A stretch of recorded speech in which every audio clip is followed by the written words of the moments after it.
Shalom, Israel. It's that time again. The ISUPK, under Commanding General Yahana, presents the Lord's 57th Annual Passover. That's right, the Lord's 57th Annual Passover, April 4th, 2026, in Houston, Texas. All Black, Hispanics, and Native Americans are commanded to observe the Lord's Passover. This will be the biggest Passover to date. You do not want to miss this. Fresh lamb, fresh wine, and bitter herbs as commanded by the Most High. Only $200 per person, ages 17 and up. The biggest event of the year. There is only one Passover, and it's under Commanding General Yahana. See you there, Israel. Shalom. Shalom, Israel. It's that time again. The ISUPK, under Commanding General Yahana, presents the Lord's 57th Annual Passover. That's right, the Lord's 57th Annual Passover, April 4th, 2026, in Houston, Texas. All Black, Hispanics, and Native Americans are commanded to observe the Lord's Passover. This will be the biggest Passover to date. You do not want to miss this. Fresh lamb, fresh wine, and bitter herbs as commanded by the Most High. Only $200 per person, ages 17 and up. The biggest event of the year. There is only one Passover, and it's under Commanding General Yahana. See you there, Israel. Shalom.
Be right, you mad, get stained, work hard, then play.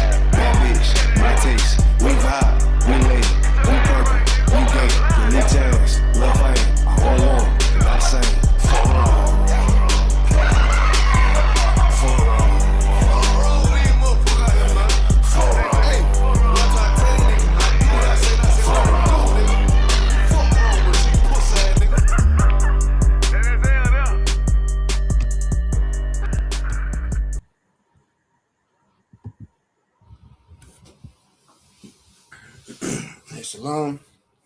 Yahweh Bashim, Yahweh Shai Barakatham, Yahweh Shemalatham, Bashim, Yahweh Shai. This is ISUPK started at 1 West 125th Street, Harlem, New York, under Commander General Yohana. We teach that so-called blacks, Hispanics, and North American Indians are the chosen people of God, and our oppressors are the devil that the Bible speaks of. Now you tuned in, priest, officer of 1,000, Howard Moore, ISUPK, Kentucky, Maine. And tonight's our Monday night history class. But before we get started, I want to make sure that everybody's tuning in to ISUPK Kentucky under Commander General Yohana. Weekly content, of course. Monday night you got the history class. Tuesday night brotherhood class taught by Officer of 1,000 number one bar. And Wednesday night you got the podcast, Cry Out Spare Not podcast, hosted by Officers of 1,000. I'm a Wanga Bar and Asiapian. And Saturday morning Sabbath service. So Monday night history class, Tuesday night brotherhood, Wednesday night the podcast, Saturday morning Sabbath service. Now tonight we're finna talk about, since it seems like we finna get into the middle of, or it seems like the world is finna be a war again. If you're paying attention, look like the world finna be a war again. So I thought it'd be the perfect time to talk about our military contributions. So we're going to talk about the military contributions of blacks, Hispanics, and North American Indians. And we're going to talk about the Tuskegee Airmen. All right, if you're not familiar, the Tuskegee Airmen were pilots, black pilots during World War II. All right. And we're going to talk about what was the result of all of our military contributions all the way back to the Revolutionary War, the Civil War, World War I, World War II, all of our contributions to this place. And we're going to see what the result of it was. All right, so ISUPK Kentucky under Commander General Yohana, Monday night history class, our military contributions, and the Tuskegee Airmen. So, since we're talking about contributions, we have to talk about the first casualty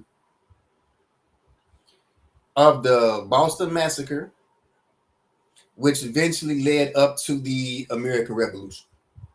All right, so Crispus Attucks died in the Boston Massacre. And again, this would lead up to the American Revolution.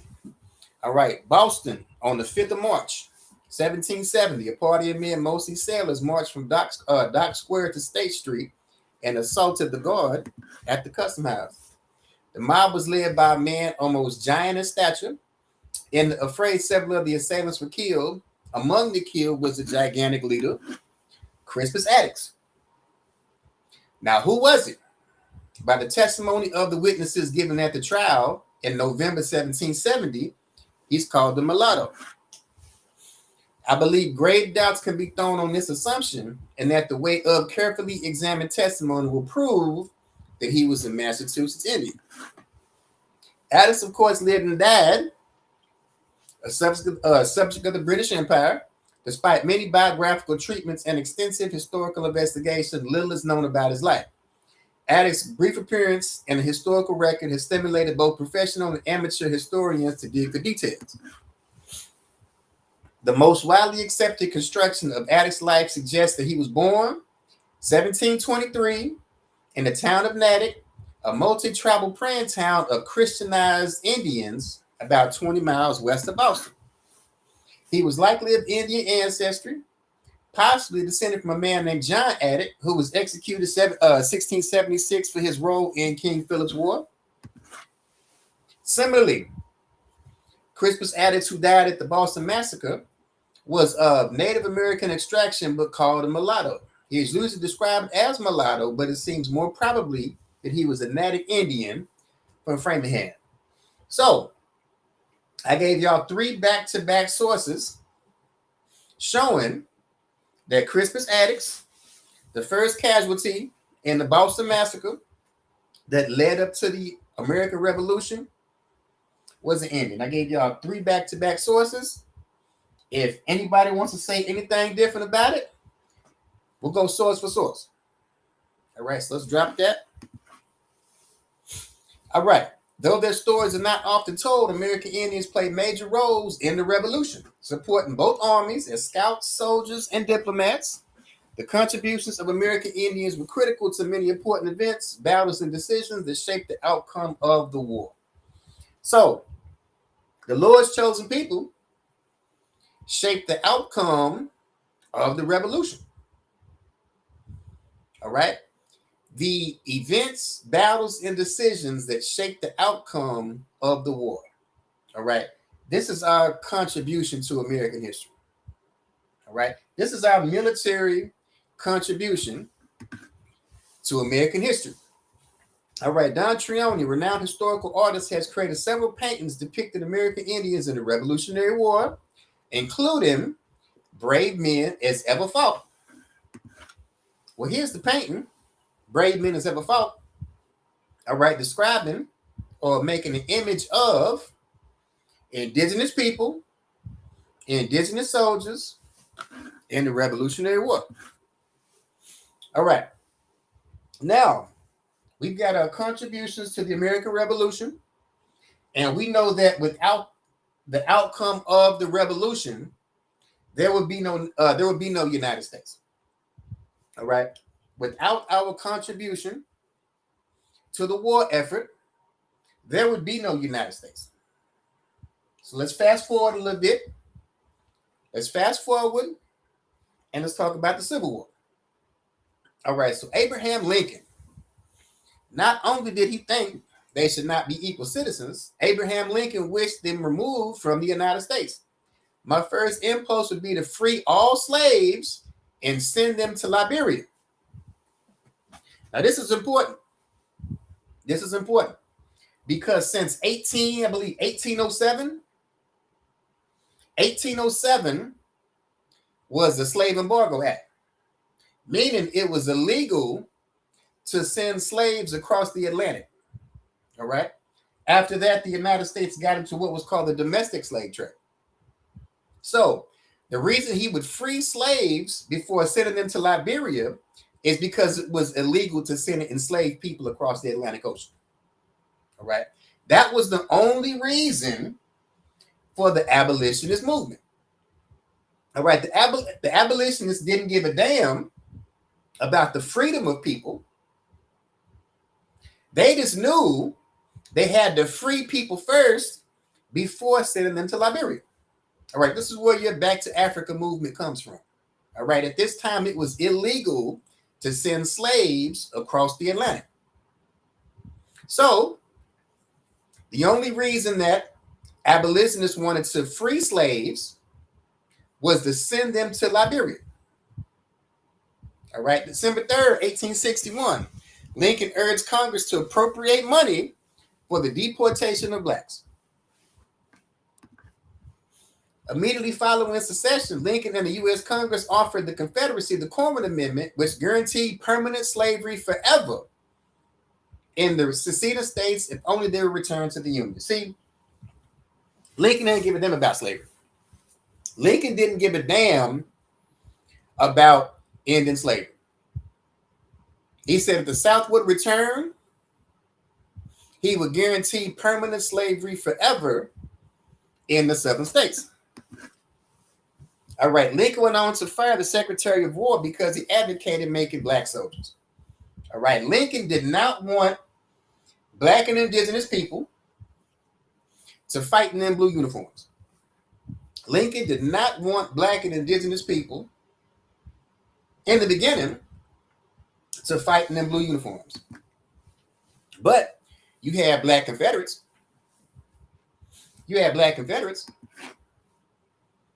Here's an image of one. And I have to do a little bit more studying on this, but I believe I know who this individual is. I can't prove it yet. But I believe I know who this person is. All right, First Louisiana Native Guard was a Confederate Louisiana militia that consisted of free Creoles of color, formed in 1861 in Louisiana. Some of the unit's members later became the 73rd Regiment Infantry for the U.S. Colored Troops. Now, what would happen is there was a situation called the Battle of Blood on Ice. And what happened was the Confederacy flipped on their black and indigenous soldiers in Kansas. And then these people eventually went to the other side and joined the U.S. Colored Troops, which would in turn be the turning point in the war. All right, Creoles of color were freeborn and enjoyed the privileges of property ownership, education, service in the militia. And during the antebellum period, the prosperous Creoles of color even owned slaves, people like this here. We got Verena Ann Banks Howell Davis. All right, she was the first lady of the Confederacy, married to Jefferson Davis. All right. So Lincoln, he said, my object in this struggle is to save the Union. It is not to save or destroy slavery. All right. Lincoln, his main objective was to keep the country intact. All right. Lincoln didn't give a damn about slavery at all. All right. His objective was to save the country. He didn't care about slavery either way. All right, the South must be exhausted of its money and its property, and by a course of legislation, which is forever taken away and never returned to anything. All right, this is what the whole thing was about. This is what the Civil War was about. Because prior to the split, prior to the Southern states seceding from the North, all right, they were being extorted. All right, one of Virginia's first U.S. senators warned that the South would become the milk cow of the Union. By 1860, 90% of federal revenue came from the Southern export trade. All right, the Southern states produced 90% of the federal revenue. All right, and the Southern states left because they believed they were being extorted.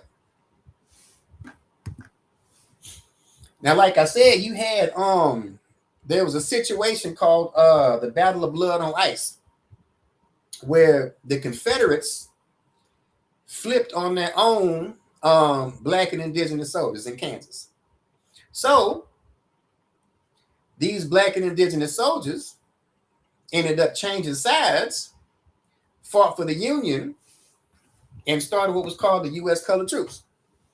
All right, USCT primarily comprised of black soldiers during the Civil War, also included American Indians who were all considered colored at this time. The U.S. Colored Troops played a crucial role in battles against Native American Confederates and often distinguished themselves with bravery and valor. This is important. All right, it says the U.S. Colored Troops played a crucial role in battles against Native American Confederates. Why is this important? The last Confederate general to surrender was General Stan Wadey, who surrendered his command of Cherokee and Osage troops at Dokesville near Fortstown. All right, Indian Territory, June 23rd, 1865. All right, the last Confederate general to surrender was Stan Wadey, who surrendered his command of Cherokee and Osage troops at Dokesville near Fort Towson in Indian Territory, June 23rd, 1865. Now, we just read that the U.S. Colored Troops were the ones that were fighting Native American Confederates in Indian Territory, which what would later become Oklahoma. So, if the U.S. Colored Troops were the ones fighting Native American Confederates, and the Native American Confederate General Stan Wadey was the last Confederate to surrender, then who won the Civil War? All right, if the United States Colored Troops were the ones fighting in Indian Territory against Native American Confederates, and a Native American Confederate general was the last Confederate to surrender, then who won the Civil War? So just showing our military contribution, all right, of black and indigenous people. We already read that. We already read that because of our contributions, we shaped the outcome of the American Revolution. We also just read that the U.S. colored troops won the Civil War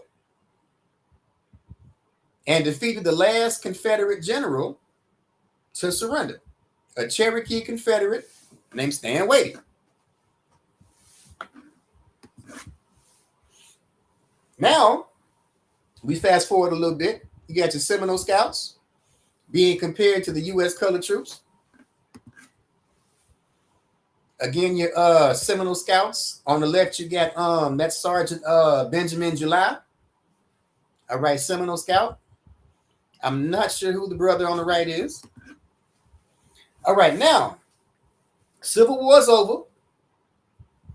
And after Juneteenth and the end of the Civil War, Delaware took no action to make slavery unlawful. Those enslaved in Delaware remained in bondage until December 1865, when the 13th Amendment was ratified. And New Jersey was the last state to officially abolish slavery, January 23rd, 1866. New Jersey was the last state to abolish slavery, January 23rd, 1866. All right, 1873, Seminole Indians served as buffalo soldiers. Without a single man killed in 25 actions, they fought the Comanche and Apache war parties and pursued them for months in the desert and the cold without supplies or backup. Now, why were they into it with the Comanche? Because the Comanche sided with the Confederacy. All right, the Comanche, along with other Native American tribes and Indian territories, signed treaties of alliance with the Confederacy. Comanche raiders targeted Seminole territories in Mexico, seeking to accumulate wealth through plunder, including horses and captives. So this is why the Seminole Scouts had beef with the Comanche. All right, 13 enlisted men and 6 officers from these 4 regiments earned the Medal of Honor.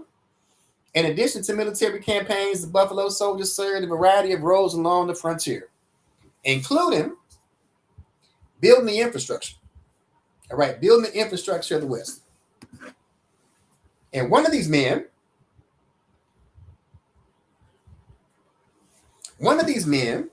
was Sergeant John Ward. All right, Seminole Scout Sergeant John Ward was a U.S. Army Scout who received the Medal of Honor for his actions with the battle against the Comanche in Texas. The Ward family was among several hundred Black and Seminole to leave Indian Territory who received permission to immigrate to northern Mexico late 1849. And throughout their tenure, Buffalo Soldiers also participated in the Spanish-American War and the Philippine-American War. 1907, the detachment of Buffalo Soldiers from the 9th and 10th Cavalry was assigned to West Point to teach and drill white cadets. 1907, Buffalo Soldiers at West Point taught and drilled white cadets. Why? Because just like everything else in American culture, we've been the backbone of the military too. So not only do we have our contributions in inventions, entertainment, music, athletics, the food, the entire culture of America, we're also the backbone of the military too, and have always been. All right, 1907, Buffalo Soldiers at West Point to teach and drill white cadets. Buffalo Soldiers were trained at Camp Sherman in Ohio and served in France in World War I. And in World War II, the Buffalo Division served in combat during the Italian campaign. All right, Tuskegee Airmen. All right, Tuskegee Airmen. Let's work.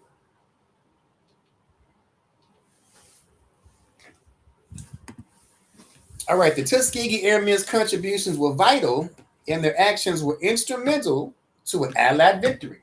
So we read about our contributions in deciding the outcome of the American Revolution. We talked about how Black and indigenous people won the Civil War. We talked about Indian Scouts and Buffalo Soldiers all through the Plains Wars, all in World War I, World War II. And now we're going to read about the Tuskegee Airmen and their actions being instrumental to an Allied victory. Because of the Tuskegee Airmen, all right, the Allies won World War II, August 1945. In total, Tuskegee Airmen flew 15,000 missions and shot down 112 enemy airplanes in World War II. So again, we're responsible for the outcome of the Revolutionary War. We're responsible for the outcome of the Civil War and responsible for the outcome of World War II. But we're going to read about one particular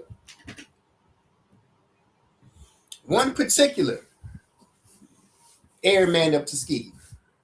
All right, Major Frederick Oliver Wilson, one of 4 Native American pilots to fly with the Tuskegee Airmen.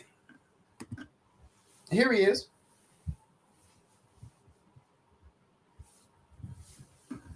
One of 4 Native Americans to fly with the Tuskegee Airmen.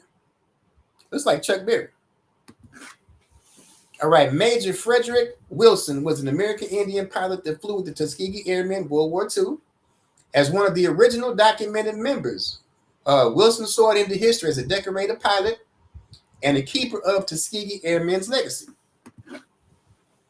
The rest of the world might view him as a legendary airman, but his family and community remember him as a proud entrepreneur and a role model for the next generation of aviators. June 18, 1922, Fred Wilson was born. At age 11, he already knew how to fly. At age 11, he already knew how to fly. During a 2007 speaking engagement at an elementary school, Wilson shared with his students a few words of wisdom from his father. My dad used to always tell me the only obstacle you'll see in this life is when you take your eyes off the goal. All right, after 1941 attack on the U.S. base in Pearl Harbor, Wilson made his way to Tuskegee Institute, now Tuskegee University in Alabama. All right, after 1941, when Pearl Harbor was attacked, he went down to Tuskegee in Alabama, and overseas, the Tuskegee Airmen shattered the color barrier among Army aviators in World War II. The graduates flew combat escort missions in North Africa, Italy, Sicily, and Wilson was one of the ones that flew out to Italy. They had the best record among American fighter units and were in high demand for escort service. When asked about his time when he was afraid as an airman, he replied, every minute. He was in the active military or reserves from 1941 to 1977. And he experienced racism abroad and at home after returning from the war. And he had years when he wanted to forget about being an original member of the Tuskegee Airmen. Later, he realized his vital role in American history and sought to share that history with the younger generation. To keep the history alive, he spoke with elementary school age students to expand their knowledge of aviation and the Tuskegee Airmen's historical contributions. Later years, he found immense joy in what used to be a bittersweet experience by passing along his memories of service and sacrifice to young people. That service and sacrifice earned him and his fellow airmen various accolades. In 2007, George Bush and Congress collectively awarded the Congressional Gold Medal to the Tuskegee Airmen. This medal is awarded to an individual or group for an outstanding deed or act of service to the security, prosperity, and national interest of the United States. All right, 300 airmen and widows attended and received the medal on behalf of not only the pilots, but also bombardiers, cooks, instructors, navigators, nurses, mechanics, and other support personnel for the pilots. In 2012, he has honored along with 11 under Tuskegee Airmen by the Metropolitan Transportation Authority in New York City. The 100th Street Bus Depot on Lexington Avenue, Manhattan, was renamed the Tuskegee Airmen Bus Depot, and a bronze commemorative plaque was installed in its entryway, listing the names of the 12 airmen. The plaque also bears an artistic rendering of 3 Tuskegee Airmen and the red-tailed fighter planes they flew. So, we talked about our contributions in the outcome of the American Revolution. We read about how the U.S. colored troops won the Civil War in Indian Territory. We talked about the last Confederate to surrender was a Cherokee Confederate general. We talked about the Seminole Scouts in the Plains Wars. We talked about the Buffalo Soldiers in the Spanish American War and the Philippine American War, World War I, World War II. And we just read about how the Tuskegee Airmen were responsible for the Allied victory in World War II. So like I said, not only are we the cultural backbone of the United States, we've always been the backbone of the military. Always been the backbone of the military. But what did we get for it? How the GI Bill's promise was denied to 1 million Black World War II veterans. How the GI Bill's promise was denied to 1 million Black World War II veterans. So what happened? Now, if you're not familiar, the GI Bill is essentially what created the white middle class. When you hear these so-called high value men talk about traditional men, traditional women, whatever, this is the time period they're talking about. They're talking about when the GI Bill created the white middle class. But what they're not going to talk about is how all of this was denied to Black and indigenous soldiers after World War II. Let's work. All right. When Eugene Burnett saw the near tract of houses in Livingston, New York, he knew he wanted to buy one. It was 1949, and he was ready to settle down in a larger home with his family. The newly established Long Island suburbs seemed like the perfect place to begin their post-war life. After that, he hoped would be improved with the help of the GI Bill, a piece of legislation aimed at helping World War II veterans like Burnett prosper after the war. But when he spoke to the salesman about buying the house using the GI Bill guaranteed mortgage, the door to suburban life was slammed firmly in his face. The suburb wasn't open to Black residents.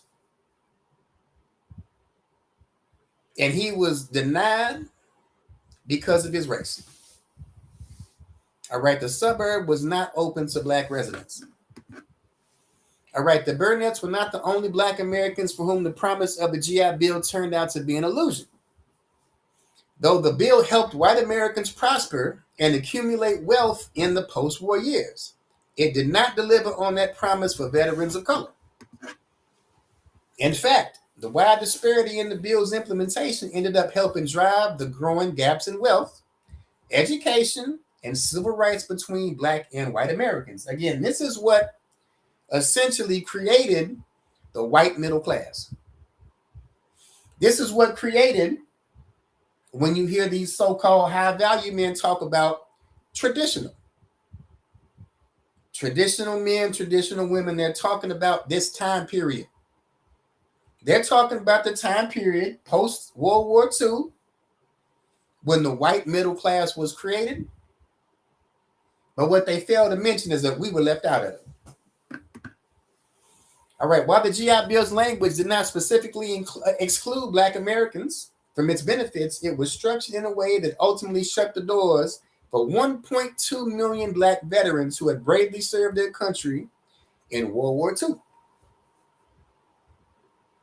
All right, the GI Bill's language did not specifically exclude black veterans, but it was structured in a way that shut the door for over 1 million black veterans who served their country in World War II. This is what we got in return for our military contribution to this country. Not a goddamn thing. Let's wait. When lawmakers began drafting the GI Bill in 1944, Southern Democrats feared that returning black veterans would use public sympathy for veterans to advocate against Jim Crow. To make sure the GI Bill largely benefited white people, Southern Democrats drew on tactics they had previously used to ensure that New Deal helped as few black people as possible. All right, to make sure the GI Bill largely benefited white people only, Southern Democrats drew on the tactics they had previously used to ensure that the New Deal didn't help black folks at all. All right, during the drafting of the law, the chair of the House of Veterans Committee, Mississippi Congressman John Rankin, played hardball and insisted that the program be administered by individual states instead of the federal government. When the bill came to committee vote, he stonewalled in an attempt to gut another provision that entitled all veterans to $20 a week of unemployment compensation for a year. Rankin knew this would represent a significant gain for black Southerners, so he refused to cast a critical proxy vote in protest. The American Legion ended up tracking down the congressman who had left his proxy vote with Rankin and flying him to Washington to break the deadlock. Roosevelt signed the Servicemen's Readjustment Act into law June 22nd, 1944. Weeks after D-Day, it ushered into law sweeping benefits for veterans, including college tuition, low-cost home loans, and unemployment insurance. From the start, black veterans had trouble securing the GI Bill's benefits. Veterans who did not qualify could not find facilities that delivered on the bill's promise. Black veterans in a vocational training program at a segregated high school in Indianapolis were unable to participate in activities related to plumbing, electricity, and printing because adequate equipment was only available to white students. Simple intimidation kept others from enjoying GI Bill benefits. In 1947, a crowd hurled rocks at black veterans as they moved into a Chicago housing development.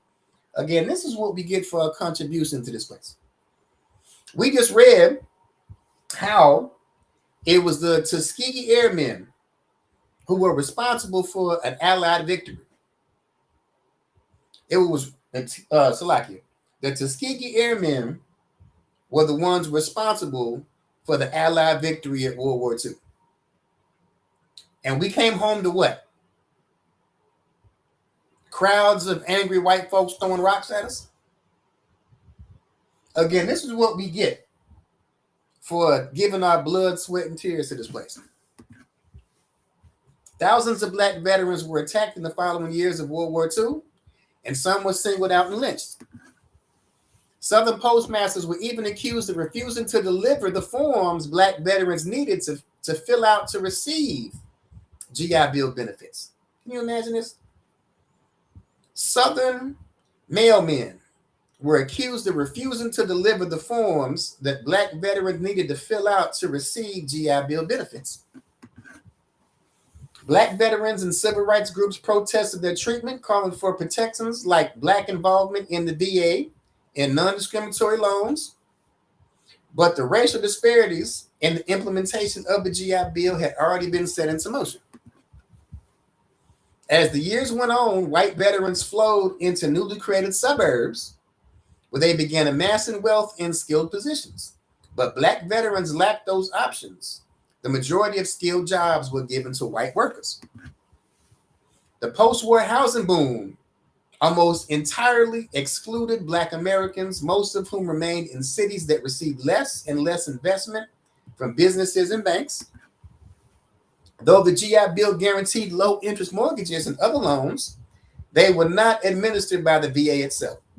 Thus, the VA could co-sign but not actually guarantee the loan. This gave white-run financial institutions free rein to refuse mortgages and loans to Black people. Redlining, a decades-old practice of marking maps by race to characterize the risk of lending money and providing insurance, made purchasing a home even more difficult for Black veterans. Lenders froze out poor neighborhoods, ensuring that loan assistance and insurance would be denied. And new white suburbs often came with overly strict racist covenants that denied entry to Black people. The original GI Bill ended July 1956. By that time, nearly 8 million World War II veterans had received education, training, and 4.3 million home loans worth $33 billion had been handed out to white veterans. Again, this is what essentially created the white middle class. And at the same time, over 1 million Black veterans were denied access to all of it. 4.3 million home loans worth $33 billion had been handed out to white veterans. But Black veterans have been left behind. As employment, college attendance, and wealth surged for whites, disparities with their Black counterparts not only continued, but widened. There was no greater instrument for widening an already huge racial gap in post-war America than the GI Bill. No greater instrument for widening the racial wealth gap in post-war America than the GI Bill. Again, the GI Bill was responsible for creating the white middle class. All right, no greater instrument for widening the racial wealth gap in post-war America than the GI Bill. Today, a stark wealth gap between Black and white Americans persists. The median income for white households in 2019 was $76,000, according to the U.S. Census. For Black households, it was $46,000. All right, this is a result of post-World War II GI Bill. All right, the GI Bill and the wealth it created for the white middle class that was denied to over 1 million Black veterans. All right, this is one of the biggest things responsible for the racial wealth gap today. All right, time and again, the route to upper mobility in American society has been blocked for Black Americans. Consider the GI Bill, which provided college education and housing benefits for veterans after World War II. The GI Bill was a conveyor belt into the middle class for millions of white World War II veterans, but Black veterans were excluded. Subsequent generations continue to feel the effects today. So, after all of our contributions to the military, for all of our contributions to the military, all of our contributions to the American Revolution, all of our contributions to the Civil War, all of our contributions to World War I and World War II, what do we get in return for it? Not a damn thing. Not a damn thing. But the GI Bill is essentially what created the white middle class. $33 billion in home loans were given to white veterans, while over 1 million Black veterans were denied the benefits of the GI Bill. So instead of fighting for a place that gives you nothing in return, why don't we fight for the Lord? Instead of fighting for a place that gives us nothing but hell, why don't we fight for the Lord? So that the Lord will tread down on our enemies. All right, so let's drop that. All right, I appreciate y'all. Appreciate y'all hanging out with me, man. soaking up some of this game. All right, every Monday, Lord willing, 9 p.m., history class, ISUPK, Kentucky. Tuesday night, brotherhood class, 7 p.m. 7 p.m. to 9 p.m., talk by Office of 1,000. I'm a Wonga bar. All right, come get the best biblical breakdowns in Kentucky. All right, Wednesday, Cry Out, Spirit Not podcast, 9 p.m., hosted by Officers of 1,000. I'm a Wonga bar and ISUPK. And come and hear all of the biblical solutions to all of the viral videos going across the internet. Come and get your entire timeline broken down. And Saturday morning, we got the Sabbath service. So with that, we'll go ahead and end it. We'll do one courtesy salute. Shalom. Yahweh B'Shem, Yahweh Shai Barakathon. Yahweh Shemalathon B'Shem, Yahweh Shai. Pay your Passover fee. April 4th. All right. ISUPK annual Passover. Pay your Passover fee, $20 per person. With that, shalom. Class dismissed.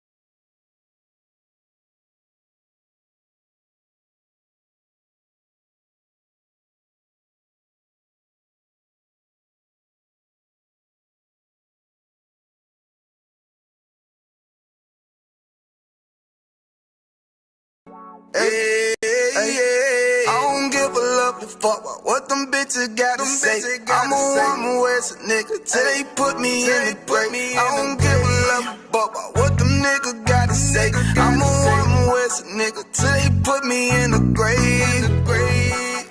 I don't care about what they say. Hey. Fuck with my Akima, fuck with my sisters, then I got a problem, I'm never gonna miss you. I got 100 hanging out the AR, I got a 50 hanging out the pistol. He say it's corner, I'm just being realistic. I be on them corner posted with the realest. If it's the Sabbath, then we going fishing. I'm reeling them in, that's a God-given mission. I'm really on 10, but I'm stamped in the pistol. I get the order, be glad of this mission. Hebrew Academy graduate, nigga. Training, go through the baddest conditions. I don't fuck with none but the baddest of bitches. She righteous, submissive, she glad to be with me. Had that thing Putin like Vladimir, nigga. She know I'm a prophet, she got to be listening. Disrespect, I ain't having that shit. Tell her go make some business from scratch. She bitchin' the different breed of black men. We don't do the back bend. I remember back when I was really trapping, trying to get the racks in, selling dope to black men. But now I'm trying to make it straight. Like, don't forget about my face. We standing up straight, can't fold us. Too heavy, the world won't hold us. Go get some rank, I told you. Line up in these ranks, we soldier. You can take that to the bank, we focus on how many times must we remind you. One body, one ransom. Break off and never take off, that's a flex. When the law with you ain't no up next, it's just us, nigga, that's that on that. All that weak shit, that ain't no threat. Say you won't beat, bitch, with that ain't no sweat. We with all that. Lord called a nigga out the world, I responded and called back. Oh Lord, and everything that they stole from us, fuck that shit, we want all that. Them niggas snitching and they act like bitches. That's why we unaffiliated with them. They killing women and they fuck with sisters. That's why we unaffiliated with them. They telling lies, switching up the doctrine. That's why we unaffiliated with them. They ain't gon' ride until they die, so that's why we unaffiliated with them. Come on the commanding general, your hunter, we unaffiliated with them.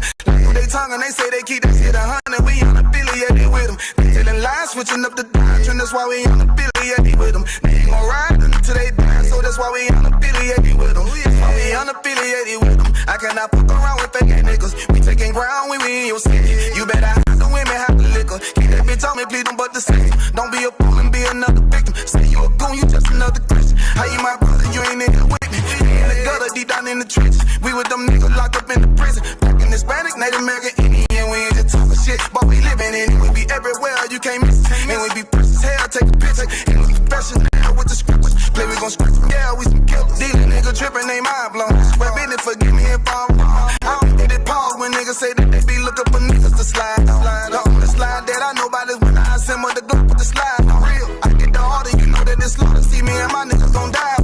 The bigger the better for kingdom of heaven. You niggas get wet up by me cause I'm fed up. I rep UPK. My niggas won't let up. Got choppers, got nines, AKs, Berettas. You say you don't like me, you say you won't fight with me and my nigga like bitch or whatever. You say you don't don't like me, just say you won't fight with what me and my nigga like. Them niggas snitching and they act like bitches. That's why we unaffiliated with them. They killing women and they fuck with sisters. That's why we unaffiliated with them. They telling lies, switching up the doctrine. That's why we unaffiliated with them. They ain't gon' ride until they die, so that's why we unaffiliated with them. Come on the commanding general, your hunter, we unaffiliated with them. Like when they talking, they say they keep that shit 100. We unaffiliated with them. They telling lies, switching up the doctrine. That's why we unaffiliated with them. They ain't gon' ride until they die, so that's why we unaffiliated with them. Yeah. See, they always ask us like, why y'all fuck with such and such? Why y'all won't come together with such and such? I be like, we unaffiliated with them. Understand me? Like, niggas be out here on some weirdo shit. And to be honest, that's why we unaffiliated with them. Hey, that's why we unaffiliated with them. Yeah. Oh.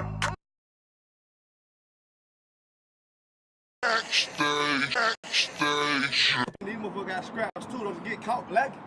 Y'all seen these old cowboy movies, you go to the bar, nigga, you about to get tried.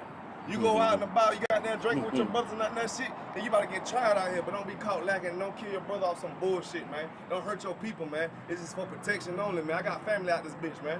I got brothers out this bitch, I gotta protect. Somebody trying to run up on us, we lacking, what we gonna do, fight him? Fight a nigga with a machine gun? Now we're gonna bust your ass. We'll cut your head out and bring it back to the Lord, man. UPK shit, man. Hey, fam.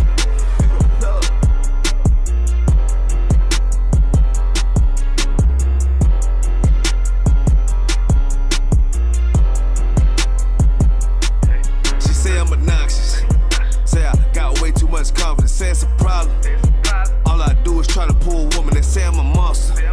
But really, it ain't nothing. I'm just like my brothers. But shit, you know you look better with me, yeah. Girl, you know you look better with me. How I pull up and then shock. I do my dance on them, what the fuck? How I judge, run it up. You coming faster, girl, boy, stop, bitch. Okay, you know you look better with me. I pull up with lines.